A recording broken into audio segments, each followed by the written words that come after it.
النبي خير البشر النبي يا من عذر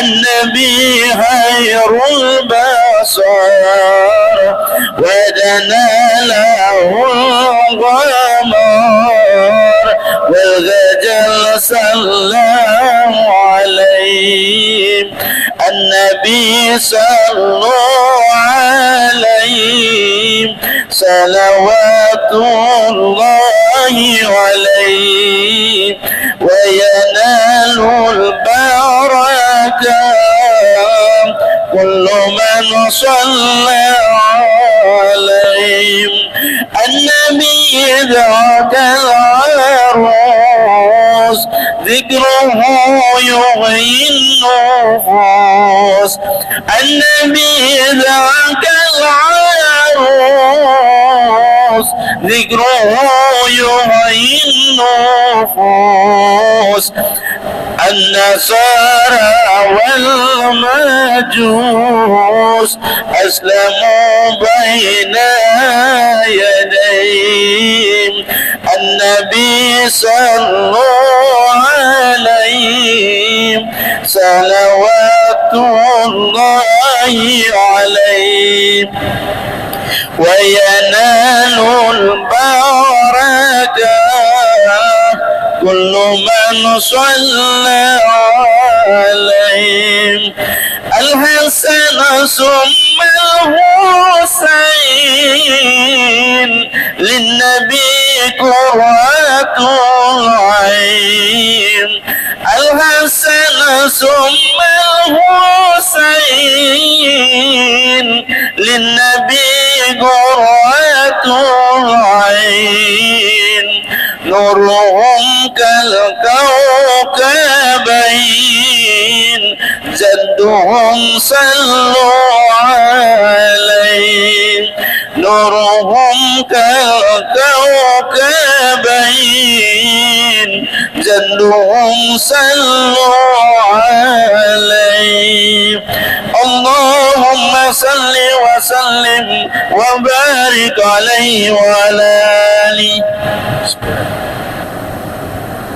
الفاتحة لروح سيدنا وحبيبنا شفينا رسول الله محمد عبد الله وعلى آله وأصحابه وأزواجه وذرياته وأهل بيته أجمعين خصوصا إلى روح سيدنا أحمد بن عيسى المهاجر فقل المقدم محمد بن علي وعلي ورسوله وفرهم وإلى حضرة النبي. الفاتحة. أعوذ بالله من الشيطان الرجيم بسم الله الرحمن الرحيم الحمد لله رب العالمين الرحمن الرحيم مالك يوم الدين إياك نعبد وإياك نستعين اهدنا الصراط المستقيم صراط الذين أنعمت عليهم غير المغضوب عليهم ولا الضالين.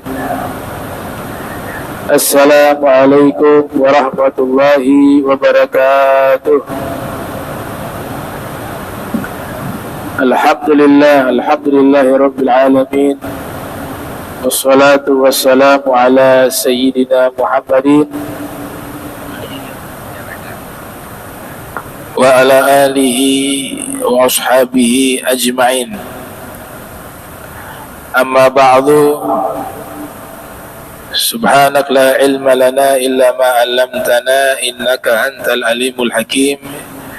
ربي اشرح لي صدري ويسر لي أمري واحلل عقدة من لساني يفقهوا قولي وسدد لساني واهدي قلبي بحق سيدنا محمد صلى الله عليه وآله وسلم.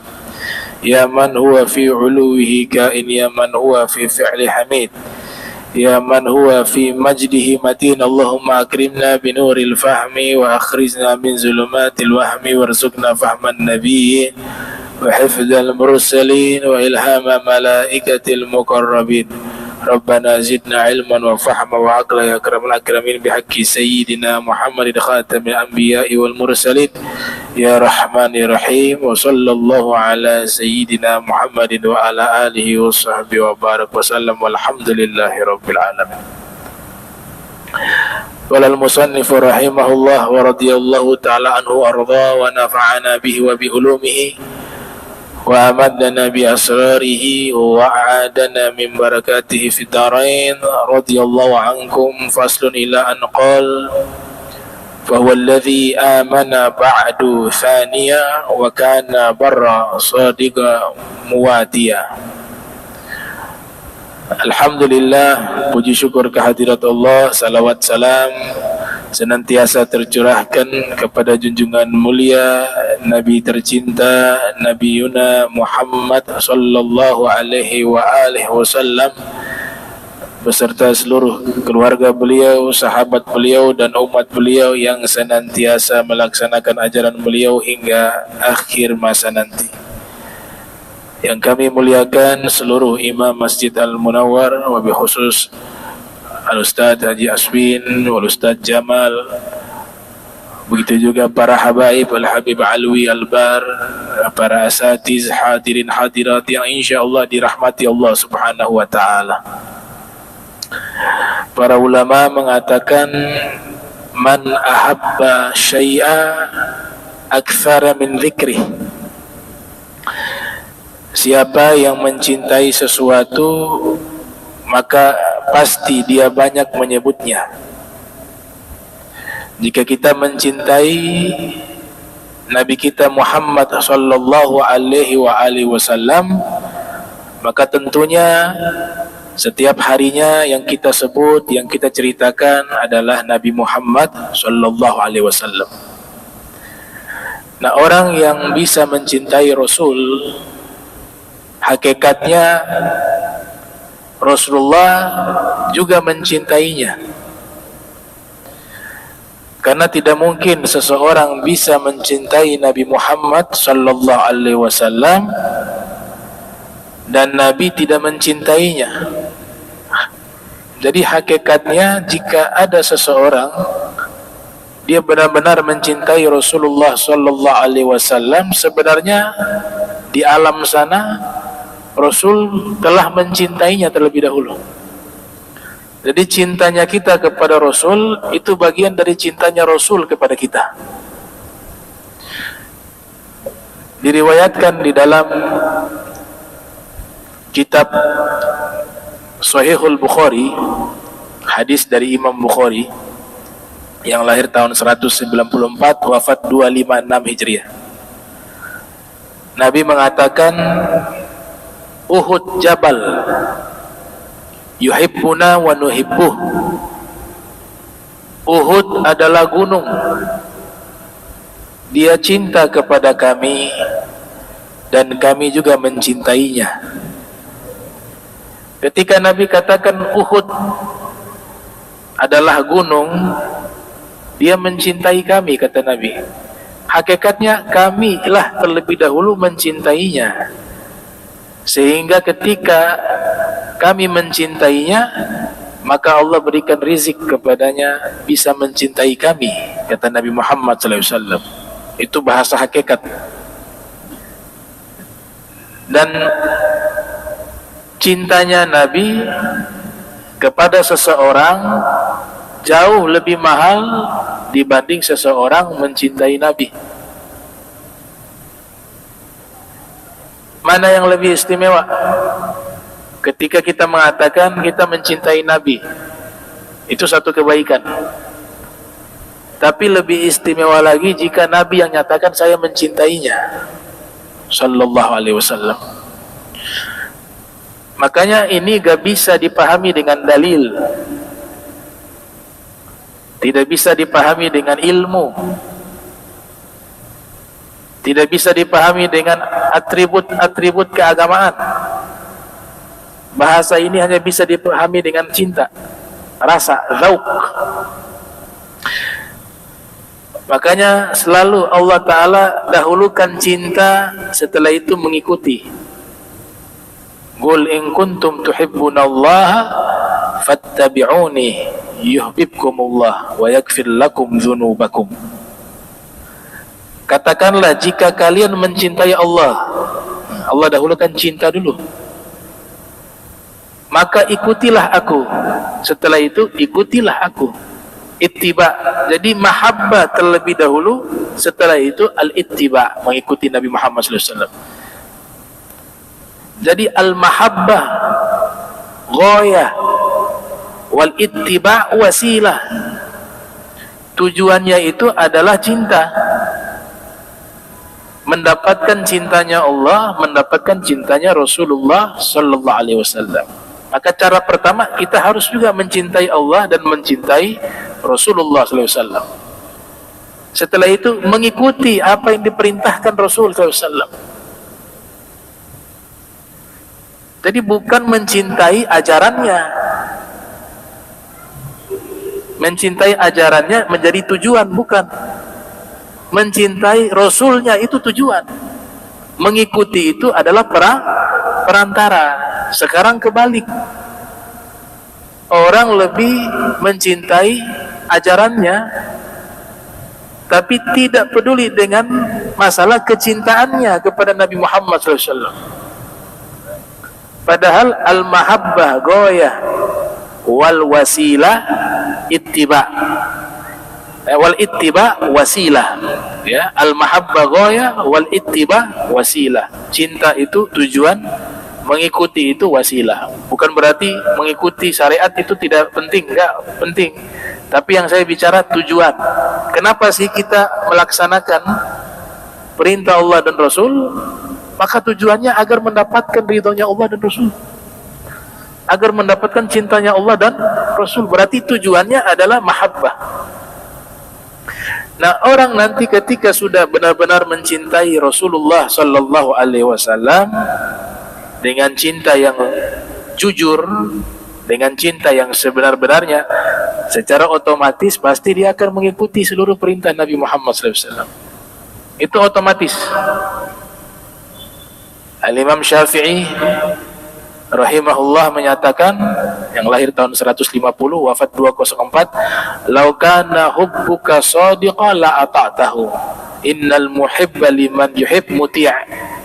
Seandainya cintamu kepada Nabi itu jujur, cinta yang benar, pasti kamu akan taat kepadanya. Karena sesungguhnya orang yang mencintai seseorang akan mengikuti seluruh perintahnya. Nah itu. Jadi otomatis kalau kita cintanya benar kepada Rasul, pasti kita akan taat kepadanya. Namun sebaliknya, orang yang gak punya rasa cinta kepada Nabi SAW, sekalipun dia orang yang mengikuti seluruh ajaran Nabi, maka belum tentu hal itu menunjukkan dia mencintai Nabi Muhammad SAW. Tadi karena salah dalam memahami ajaran Islam. Saya berikan dua bukti. Ittiba'nya kepada ajaran Nabi luar biasa, tapi gak ada cinta sama Nabi. Yang pertama, namanya Abdurrahman ibnu Muljam Al-Khariji. Itu Imam Zahabi menyebutkan beliau ini ahli qiyamul lail, rajin puasa. Bahkan sebagian ulama menyatakan hafal Al-Quran 30 juz.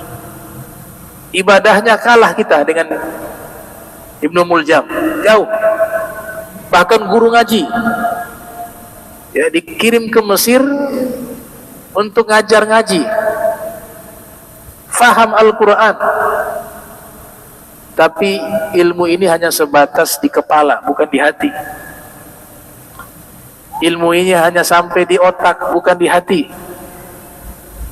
Dia membunuh Imam Ali bin Abi Thalib dan mengvonis Sayyidina Ali kafir. Padahal Nabi sudah memberikan ancaman sebelum Imam Ali terbunuh. Ashqan nas, manusia yang paling celaka di alam semesta ini dua orang, kata Nabi. Yang pertama yang membunuh untah Nabi Soleh,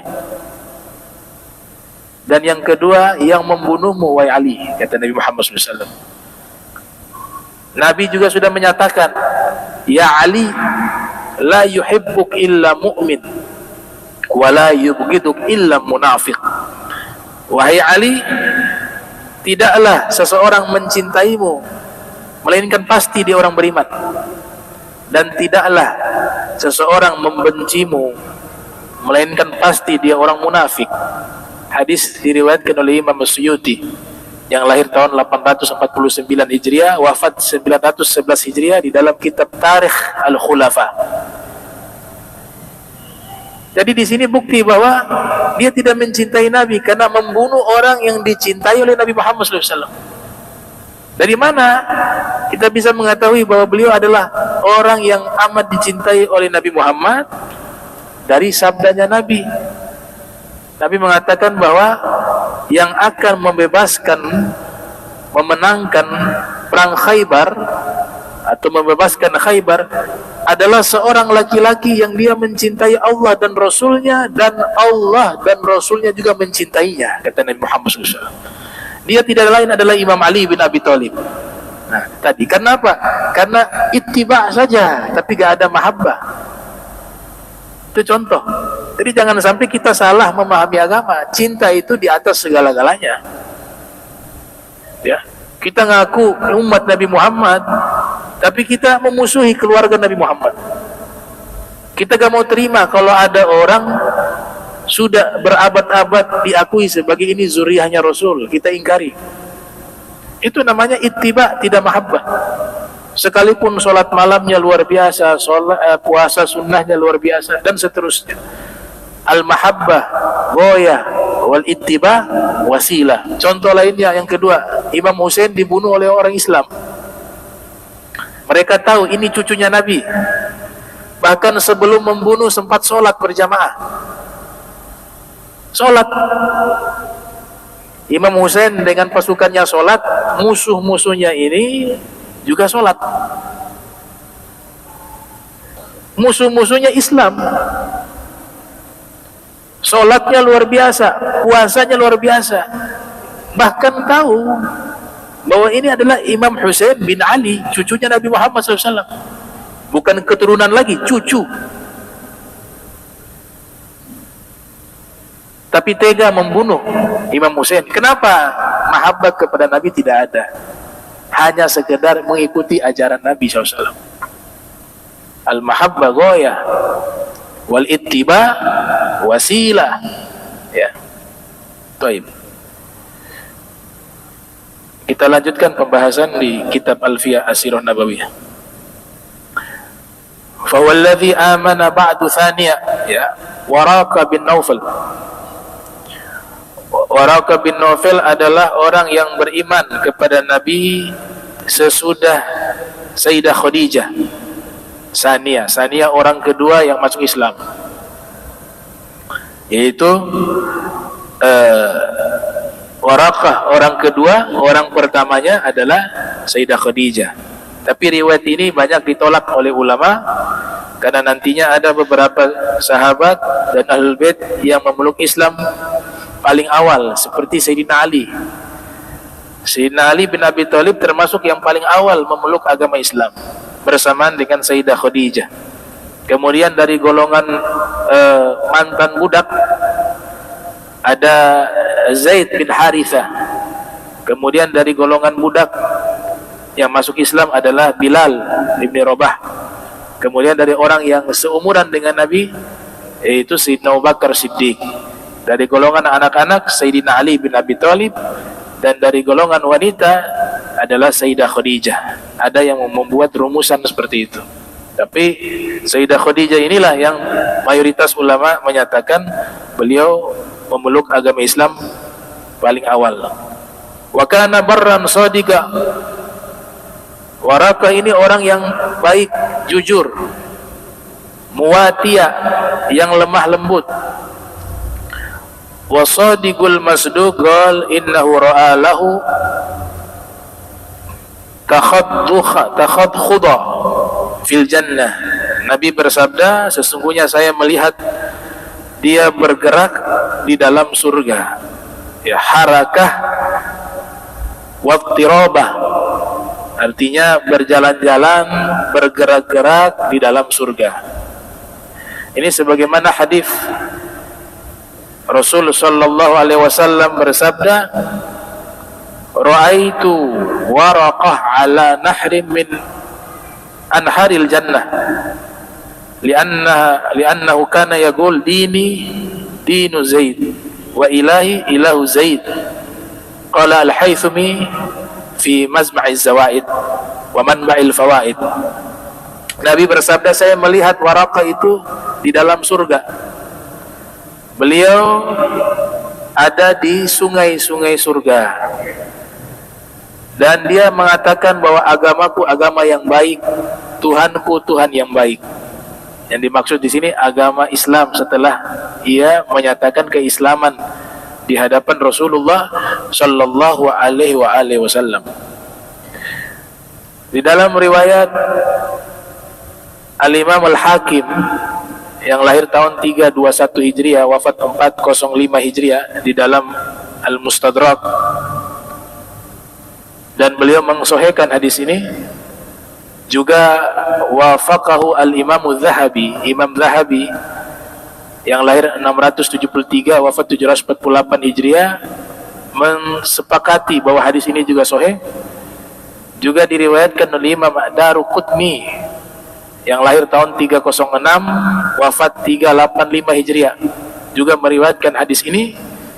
Rasulullah sallallahu alaihi wasallam bersabda, la tasubbu Waraqah fa inni ra'aitu lahul jannah au jannatain. Jangan kalian mencela Waraqah, sesungguhnya saya melihat dia memiliki surga, satu surga atau dua surga, kata Nabi sallallahu alaihi wasallam. Di dalam kitab Muqaddimah Ulumil Quran yang ditulis oleh Syekh Hasan Al-Banna, di situ riwayat menyebutkan Nabi bersabda, laqad ra'aitu kisisa fil jannah alaihi thiyabul harir li'annahu amana bi wa saddaqani, yakni Waraqah. Sungguh saya telah melihat seorang pendeta di dalam surga.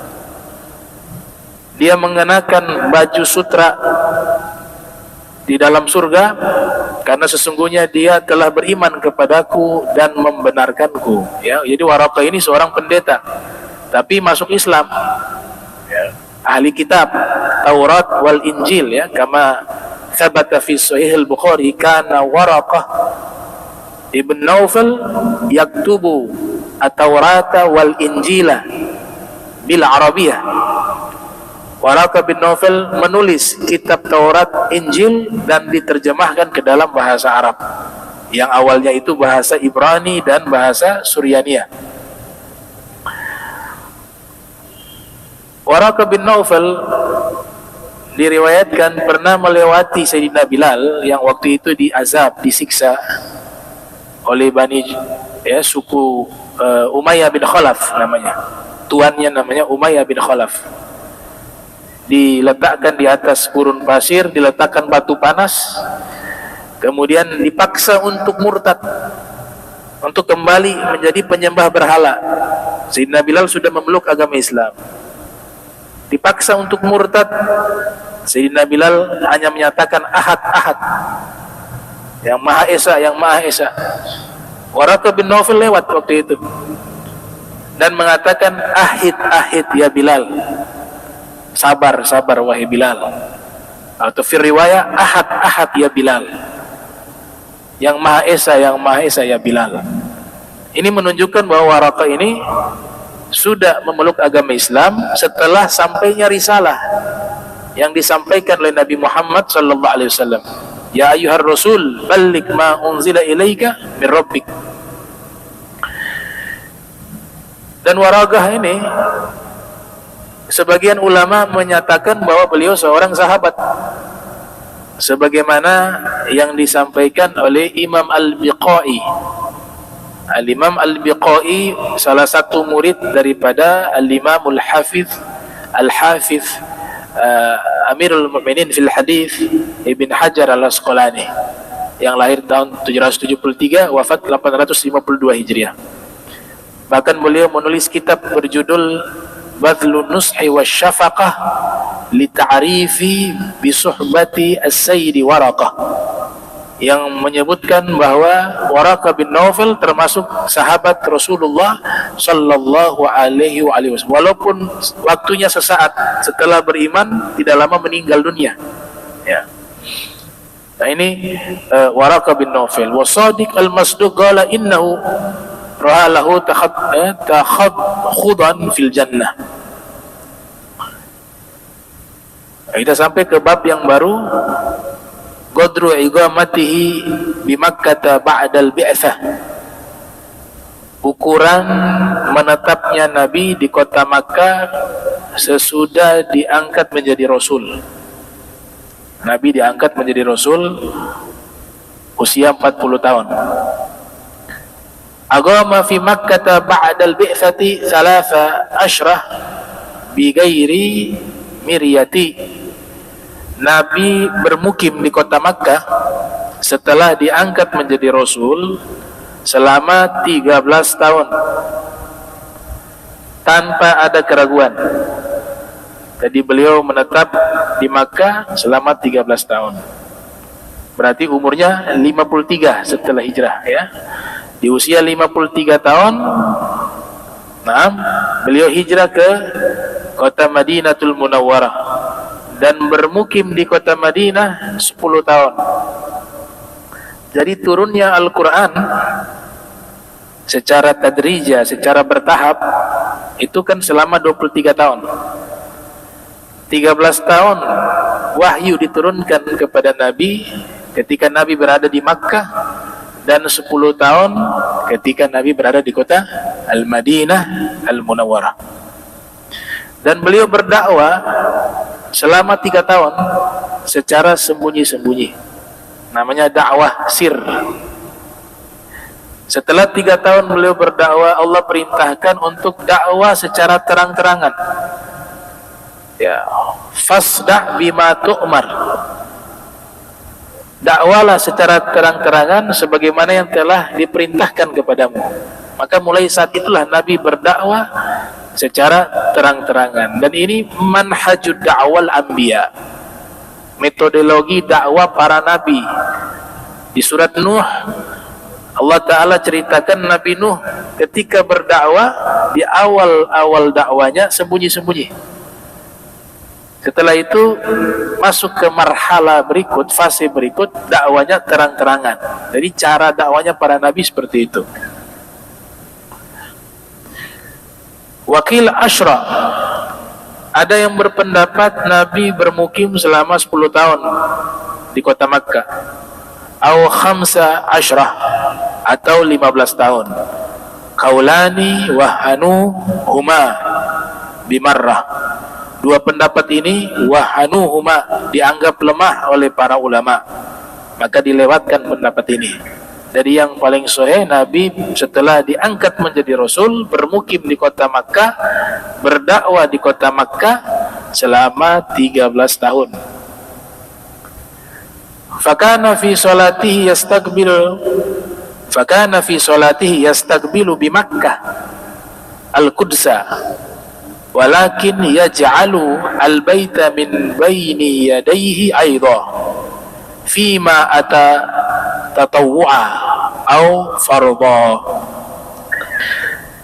Nabi ketika berada di Makkah setelah dilantik menjadi Rasul, maka saat itu sudah ada perintah solat. Perintah solat, maka Nabi pun solat. Fakana fi solati yastaqbilu. Beliau solat menghadap ke Baitul Maqdis.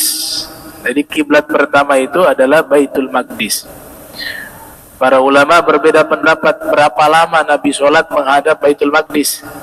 Akan tetapi ada dua pendapat yang kuat, 16 bulan atau 17 bulan, sebagaimana yang dinukil oleh Al-Hafidh Ibn Hajar Al-Asqalani.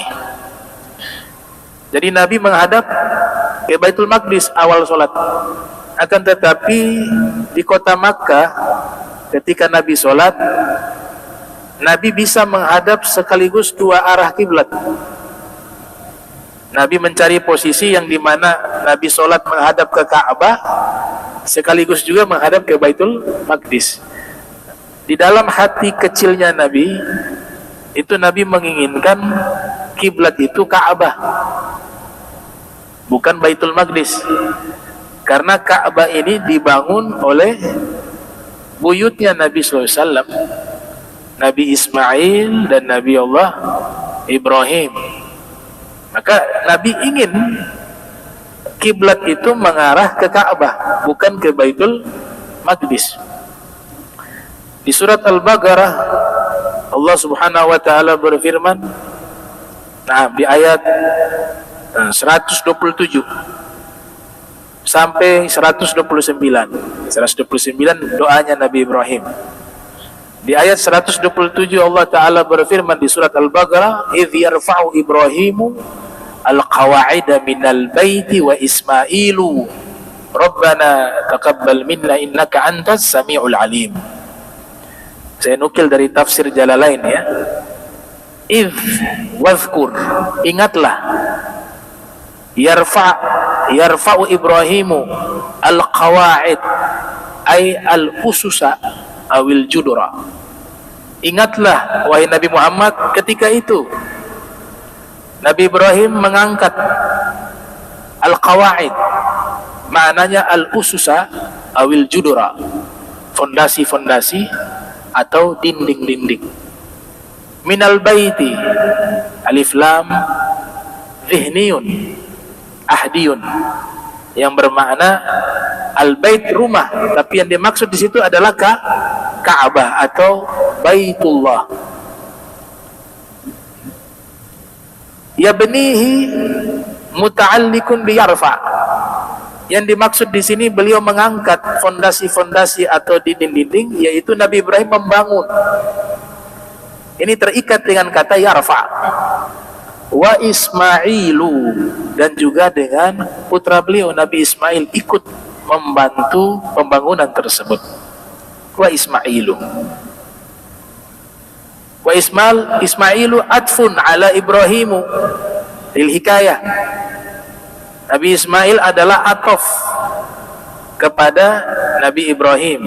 Saya baca Ibrahimu karena hikayah, mengkisahkan ayat tersebut. Yaqulani, kemudian keduanya berdoa. Ini di ayat gak ada, adanya di tafsir. Di ayat langsung Rabbana taqabbal minna innaka antas samiul alim. Tapi ini muncul kaidah baru yang disepakati oleh para ahli tafsir, disebut dengan hadzful qawli fil Qur'anil Karim. Menghapus kata qala di dalam Al-Qur'an, dan itu sangat banyak. Langsung doa, seharusnya yaqulani, keduanya berdoa, tapi dalam ayat langsung Rabbana taqabbal minna. Itu ulama tafsir membuat kaidah. Ada kata yaqulani yang dibuang, dihapus. Dan keduanya berdoa, Rabbana taqabbal minna innaka antas samiul alim. Wahai pencipta kami, terimalah dari kami amal kami. Apa amalannya? Membangun Ka'bah. Bina'ahu, yaitu membangunnya, membangun Ka'bah. As-sami lil qaul wal alim bil fi'li. Engkau maha mendengar seluruh ucapan, dan engkau maha mengetahui seluruh perbuatan.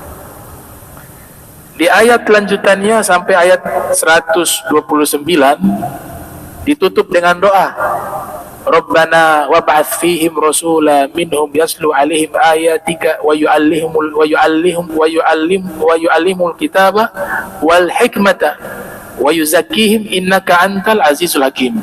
Ya. Rabbana, wahai pencipta kami, wab'ats fihim, kirimkanlah pada mereka seorang rasul dari golongan mereka, yaslu alaihim ayatika, yang ia bacakan kepada mereka ayat-ayatmu, wa yu'allimuhumul kitaba, dan dia mengajarkan kepada mereka Al-Quran, wal hikmata, dan as-sunnah hadis, wa yuzakkihim, dan dia mensucikan mereka. Innaka antal azizul hakim, sesungguhnya engkau maha bijaksana, maha perkasa lagi maha bijaksana. Jadi seakan-akan Ka'bah ini dibangun oleh Nabi Ibrahim dan Nabi Ismail atas perintah Allah untuk dipersembahkan kepada Nabi Muhammad SAW. Karena sudah masuk ke dalam ilmunya Allah, setelah waktu berjalan dari masa ke masa, dari masa Nabi Ibrahim sampai ke masanya Nabi Muhammad. Nabi Muhammad menjadikan Ka'bah sebagai kiblat solat. Nabi Muhammad menjadikan Ka'bah sebagai tempat orang berhaji, manasik haji, tawaf. Jadi sudah diketahui.